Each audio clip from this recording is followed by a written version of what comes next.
As for the Knicks, I know their fans right now, all their flags are at half-mast, and the Cheerios is not going down pretty smoothly this morning. But you have to say this, their future's looking pretty bright, and I'll talk about that in a minute. But as far as last night goes, when Jalen Brunson did not shoot well, and they were sloppy with the ball, more turnovers, which led to more points, and I'm sure if you watched every game, you saw the graphic how the Pacers just capitalized off the Knicks turnovers, and it was just going to be a tough game for them, considering they had a complete game in Game 5, the first one in this series for the Knicks.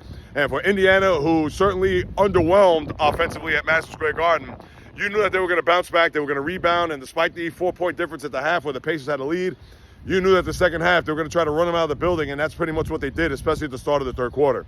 So for the Knicks, I know it's a tough, bitter pill to swallow. A situation where you were 2 games short from an NBA final. Nobody even expected you to get to that far. But as far as next year, I think it looks bright because as much as the East we thought was going to be top-heavy coming into this year with Boston, Milwaukee, and Philly, and those 3 teams right now are big, giant question marks going into next year.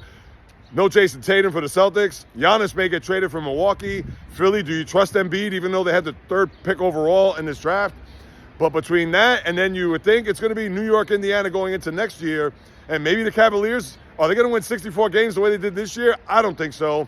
But the lay of the land in the NBA, especially in the East, could run through New York. Considering last year was a conference semifinal, this year a conference final, could an NBA final be in their future next year? It's quite possible. So let's see what Leon Rose, James Dolan, and company do, because obviously they need to fortify that bench. They need a couple of more pieces there in order to get that championship that they've been now elusive for, 52 years?